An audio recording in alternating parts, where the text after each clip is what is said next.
இப்போது ஆராய்ச்சியிலேயே ரெண்டு வகையான ஆராய்ச்சி இருக்குது. பிறருக்காக ஆராய்ச்சி செய்வது, தனக்காக ஆராய்ச்சி செய்வது.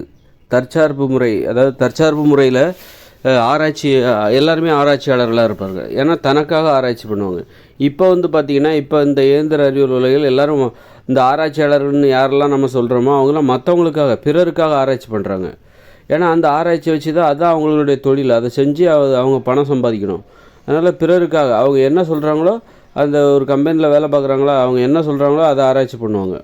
அல்லது அந்த மாதிரி பிறருக்காக ஆராய்ச்சி பண்ணுறது. இப்போ தற்சார்பு முறையில் தற்சார்பு முறை வாழ்க்கை முறை 2040 அப்புறம் வரப்போகுதுல்ல. அப்போ எல்லாருமே ஆராய்ச்சியாளராக இருப்பாங்க, எல்லாருமே. ஆனால் அதே நேரத்தில் அவங்க ஆராய்ச்சிங்கிறது தனக்காக, தனது தேவைகளை பூர்த்தி பண்ணுறதுக்காக மட்டும்தான். அதான் தற்சார்பு முறை வாழ்க்கையில் உள்ள ஆராய்ச்சிக்கும் இப்போ நம்ம பிறர் சார்பு வாழ்க்கை முறை வாழ்ந்துட்டுருக்கோம். பிறருடைய தேவையை பூர்த்தி பண்ணுறது தான் ஒவ்வொருத்தரும் தன்னுடைய தொழிலில் செஞ்சிட்ருக்காங்க.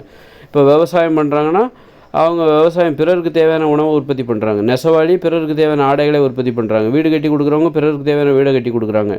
இப்படி ஒவ்வொரு துறையிலையும் ஆராய்ச்சி நடந்துகிட்ருக்கு. வீடு கட்டி கொடுக்குறது நெசவாளி ஆராய்ச்சி, விவசாயத்துறையில் உள்ள ஆராய்ச்சி, மருத்துவத்துறையில் உள்ள ஆராய்ச்சி எல்லாமே பார்த்திங்கன்னா பிறருடைய தேவையை பூர்த்தி செய்வதற்காக ஆராய்ச்சி பண்ணிகிட்ருக்காங்க. பிறருக்காக ஆராய்ச்சி பண்ணிகிட்ருக்காங்க. ஆராய்ச்சியிலே பார்த்திங்கன்னா இதெல்லாம் பிறருக்காக ஆராய்ச்சி, பிறருக்கான ஆராய்ச்சியாக இருக்குது. அப்போ தற்சார்பு வாழ்க்கை முறை 2040 அப்புறம் வருது. இந்த இயந்திர அறிவியல் உலகம் பிறருக்காக பிறர் சார்பு வாழ்க்கை முறையை அடிப்படையாக கொண்ட தற்போதுள்ள இயந்திர அறிவியல் உலகம் 2040 செயலிழந்துடும். அதன் பிறகு தற்சார்பு வாழ்க்கை முறை வரப்போகுது. அங்கே எல்லா மக்களும் அவங்கவுங்க தேவையை அவங்கவுங்களே பூர்த்தி பண்ணிக்கணும். அவங்கவுங்களுக்கு தேவையான ஆடைகள், அவங்களுக்கு தேவையான உணவுகள், அவங்கவுங்களுக்கு தேவையான வீடு எல்லாம் அவங்கவுங்களே உருவாக்கிக்கணும். குடிசைகள் எல்லாம் அவங்கவுங்களே கட்டிக்கணும். இதுதான் தற்சார்பு முறை வாழ்க்கை. அப்போ எல்லாருமே ஆராய்ச்சி பண்ணுவாங்க. ஆனால் அவங்கவுங்களுக்காக ஆராய்ச்சி பண்ணுவாங்க. தனக்கு தேவையான ஆடையை எப்படி உற்பத்தி பண்ணலாம், தனக்கு தேவையான உணவை எப்படி உற்பத்தி செய்யலாம், தனக்கு தேவையான மருத்துவத்தை எப்படி பார்த்துக்கலாம், தனக்கு தேவையான குடிசையை எப்படி கட்டலாம் அப்படிங்கிற ஆராய்ச்சியில் ஒவ்வொருத்தருமே ஈடுபடுவாங்க. அப்போ ஒவ்வொருத்தரும் ஆராய்ச்சியாளராக ஆகிட்டாங்க.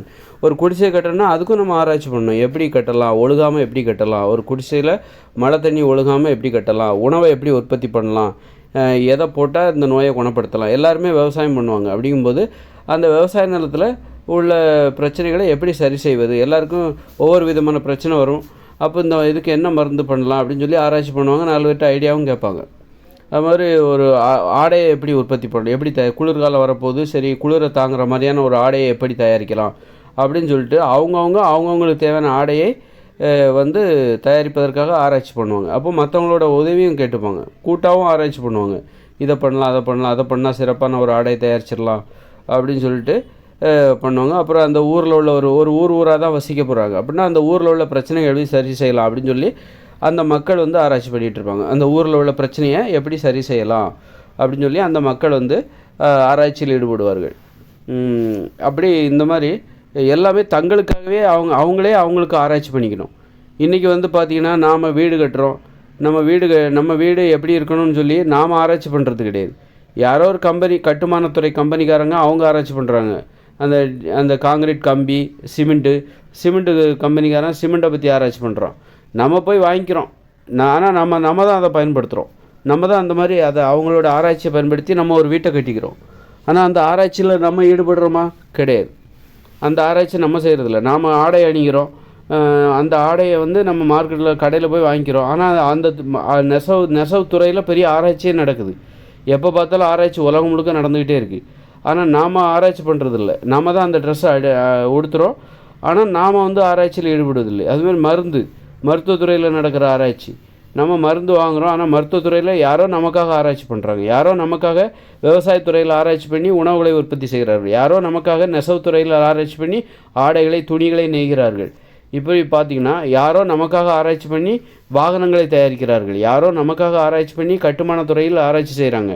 இப்படி எல்லாமே பார்த்திங்கன்னா யாரோ நமக்காக ஆராய்ச்சி பண்ணி இந்த எலக்ட்ரிக் சாதனங்களெல்லாம் கண்டுபிடிக்கிறாங்க.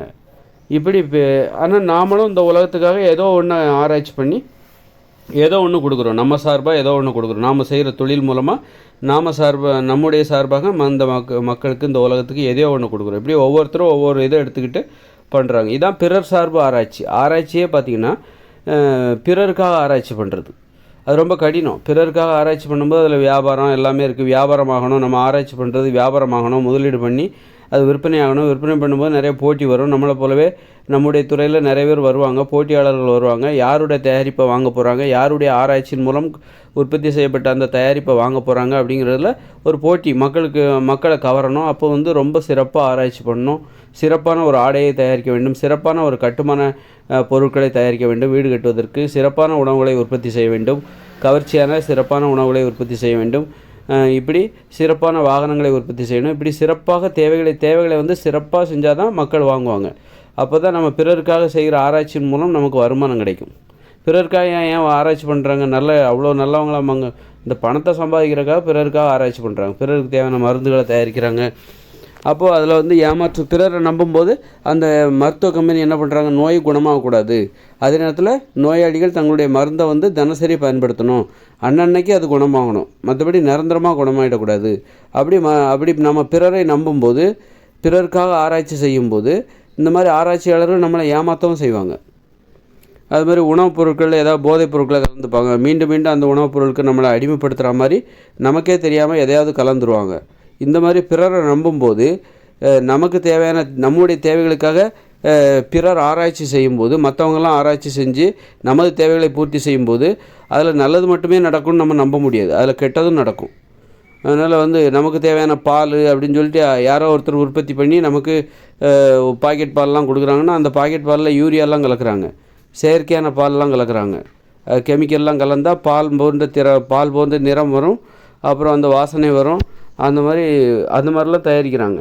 ஏன்னா உலகத்தில் இவ்வளோ பேர் தினசரி பால்லாம் பயன்படுத்துகிறாங்க, பால் குடிக்கிறாங்க, பால் சார்ந்த உணவுகளை பயன்படுத்துகிறாங்க. ஆனால் அவ்வளோ மாடு இந்த உலகத்தில் இல்லவே இல்லை. என் மாடுன்னா எங்கன்னு தேடி பார்க்க வேண்டியிருக்கு. ஆனால் அந்த பால் மட்டும் கடைக்கு பாக்கெட் பால் வந்துக்கிட்டே இருக்குது. இந்த மாதிரி நம்முடைய தேவைகளுக்காக பிறர் ஆராய்ச்சி பண்ணி பிறரை நம்பும்போது பிறருக்காகவே ஆராய்ச்சி பண்ணி நமது தேவைகளை பூர்த்தி செய்கிற நடைமுறை சமயத்தில் நமக்கே வந்து நம்ம ஏமாத்துறதுக்கும் நாம் ஏமாந்து போகிறதுக்கும் காரணமாக இருக்குது. அதாவது மருத்துவத்துறையில் மருந்துகளை தயாரித்து ஒரு தரம் இல்லாமல் இது மாதிரி நிறைய இருக்குல்ல, அதை சொல்கிறேன். அதனால் இப்போ ஆராய்ச்சி இன்றைக்கி இந்த இயந்திர அறிவியல் உலகில் அறிவாளினா யாருன்னா பிறருக்காக ஆராய்ச்சி பண்ணுற அந்த அறிவாளி இருக்கார்ல, அவர் பிறருக்காக ஆராய்ச்சி பண்ணுறாரு, அவர் தான் பெரிய அறிவாளி அப்படிங்கிறோம். ஆனால் இயற்கையோடு இணைந்த மனித வாழ்க்கை 2040 அப்புறம் அவருடைய அனைத்து தேவைகளையும் அவரே தான் பூர்த்தி பண்ணிக்கணும், அவரே தான் ஆராய்ச்சி பண்ணணும். ஒரு குடிசை எனக்கு தேவையான குடிசை நான் கட்டிக்கணும் அப்படின்னா நான் தான் ஆராய்ச்சி பண்ணணும். எனக்கு தேவையான ஆடை, எனக்கு தேவையான உணவுகள், இப்படி நானே ஆராய்ச்சி பண்ணணும். எனது தேவைகளை பூர்த்தி பண்ணுறதுக்கு நானே ஆராய்ச்சி பண்ணி நானே பாதுகாத்துக்கணும், நானே ஆராய்ச்சி பண்ணணும். ஆராய்ச்சி பண்ணி தான் அதான் தற்சார்பு வாழ்க்கை முறையில் உள்ள அந்த ஆராய்ச்சிக்கும் இப்போ வாழ்கிற வாழ்க்கை முறைக்கும் உள்ள ஆராய்ச்சிக்கும் உள்ள வித்தியாசம். பிறருக்காக ஆராய்ச்சி பண்ணுறது ரொம்ப கஷ்டம், ரொம்ப கடினமானது. நமக்காக ஆராய்ச்சி பண்ணுறது, எனக்காக நானே ஆராய்ச்சி பண்ணுறதுக்குள்ள ரொம்ப ஈஸி. நான் எனக்கு தேவையான உணவை உற்பத்தி பண்ணுறேன், நான் யாரை பற்றியும் பயப்பட வேண்டிய அவசியம் இல்லை. நான் உற்பத்தி பண்ணி நான் தான் சாப்பிட போகிறேன். நான் பிறருக்கு தேவையான உணவை உற்பத்தி பண்ணி பிறருக்கு போய் கடையில் போய் வியாபாரம் பண்ண போகிறதில்ல. நான் போய் பயந்துட்டு கிடக்கிறது, அவங்க வாங்குவாங்களோ வாங்க மாட்டாங்களோ அப்படின்னு சொல்லி பயந்து விவசாயம் பண்ண வேண்டிய அவசியம் இல்லை. நான் எனக்காக உற்பத்தி பண்ணுறேன். என்னுடைய விவசாயம் வந்து எனக்காகத்தான், நான் கட்டுற குடிசை எனக்காகத்தான். நான் யாருக்கும் பயப்பட வேண்டிய அவசியம் இல்லை. மற்றவங்களுக்காக நான் வீடு கட்டுறேன் அப்படின்னா அந்த வீட்டு உரிமையாளருக்கு நான் பயப்படணும். ஒழுங்காக கட்டி கொடுத்தா தான் அவர் பணம் கொடுப்பாரு. அப்போ இந்த மாதிரி பயம்லாம் வந்து இப்போ பிறருக்காக நம்ம உழைக்கும்போது, பிறருடைய தேவையை பூர்த்தி பண்ணுறதுக்காக ஆராய்ச்சி பண்ணும்போது நம்ம பிறருக்காக பயப்படணும். அப்போ நான் எனக்கு தேவையான இருப்பிடத்தை நானே கட்டிக்கும்போது நான் வந்து எனக்கு குடிசையே போதும் அப்படிங்கிற மாதிரி ஒரு மனப்பான்மை வந்துடும். நான் எதுக்கு மற்றவங்களுக்காக பயப்பட வேண்டிய அவசியம் இல்லைல்ல, எனக்காக தானே நான் கட்டுற குடிசை நான் தானே வசிக்க போகிறேன். அப்படி மாதிரி எனக்கு குடிசை கூட போதுமானது அப்படிங்கிற மாதிரி எனக்கான ஆடைகள் நானே தயாரிச்சுக்கணும். அப்படிங்கும்போது அந்த ஆடைகளை நான் எப்படி வேணாலும் தயாரிச்சிக்கலாம், அது என்னுடைய விருப்பம். எனக்கு வந்து யார் மேலேயும் பயம் கிடையாது அப்படிங்கிற மாதிரி தற்சார்பு தனது தேவைகளை தானே பூர்த்தி பண்ணிக்கும்போது தேவையில்லாத பயங்கள்லாம் போயிடும். நம்ம மற்றவங்களோட தேவையை பூர்த்தி பண்ணுறதுக்காக வாழ்ந்தோன்னு வச்சுக்கோங்களேன். அப்போ மற்றவங்களுக்காக நம்ம பயப்படுவோம், மற்றவங்கள எதிர்பார்ப்புகளுக்காகவும் மற்றவங்கள புரிஞ்சிக்கிறதுக்காகவும் அவங்களோட விருப்பம் என்ன அப்படின்லாம் நம்ம தெரிஞ்சுக்கிட்டு மற்றவங்களுக்கு தகுந்த மாதிரியே நம்ம மாற ஆரம்பிச்சிடும். பிறருடைய தேவையை பூர்த்தி பண்ணும்போது பிறருடைய தேவையை பூர்த்தி பண்ணுறதே நமது வாழ்க்கையாகும்போது, நம்ம தொழிலாகும்போது மற்றவங்க அவங்க என்ன விரும்புகிறாங்க, அவங்களுக்கு என்ன பிடிக்கும் அப்படின்னு சொல்லி மற்றவங்களுடைய விருப்பத்தை தான் நம்ம ஆராய்ச்சி பண்ணிகிட்ருப்போம்.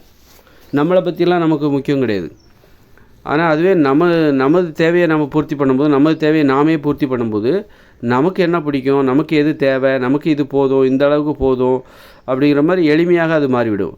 பிறருடைய தேவையை பூர்த்தி பண்ணுறதுக்காக நம்ம உழைக்கும்போது, ஆராய்ச்சி பண்ணும்போது பிறருக்கு என்னெல்லாம் பிடிக்கும், அதில் ஒரு போட்டி வந்துடும். அப்புறம் பிறருக்கு என்னெல்லாம் பிடிக்கும், அவங்களுக்கு எது பிடிக்கும், எது பிடிக்காது, எப்படி கொடுத்தா அவங்க விரும்புவாங்க அப்படின்னு சொல்லி பிறரை பற்றியே நம்ம ஆராய்ச்சி பண்ணணும். பிறருடைய விருப்பத்தை பற்றியே ஆராய்ச்சி பண்ணணும்.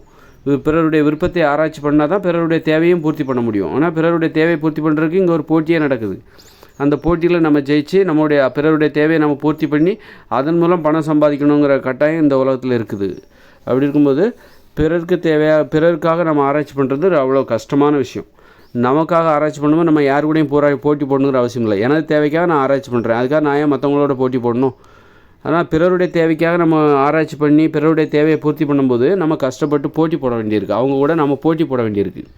ஆனால் அதே இது எனது தேவைக்காக நான் ஆராய்ச்சி பண்ணி எனது தேவையை நான் பூர்த்தி செய்வதற்காக உழைக்கும்போது நான் யார் கூடயும் போட்டி போட தேவையில்லை. எனக்கு எது போதுமோ அது போதுமானது, எனக்கு எளிமையானதே போதுமானது. அப்போ என்னுடைய விருப்பம் என்ன, எந்த அளவுக்கு எளிமையாக இது எனக்கு போதும் அப்படிங்கிற அந்த மனப்பான்மை எப்போ வரும் அப்படின்னா, எனது தேவையை நானே பூர்த்தி பண்ணிக்கணும். அப்படிங்கும்போது தான் எனக்கு இது போதும், அந்த எளிமை விரும்புகிற ஒரு மனப்பான்மை என்பது வரும்.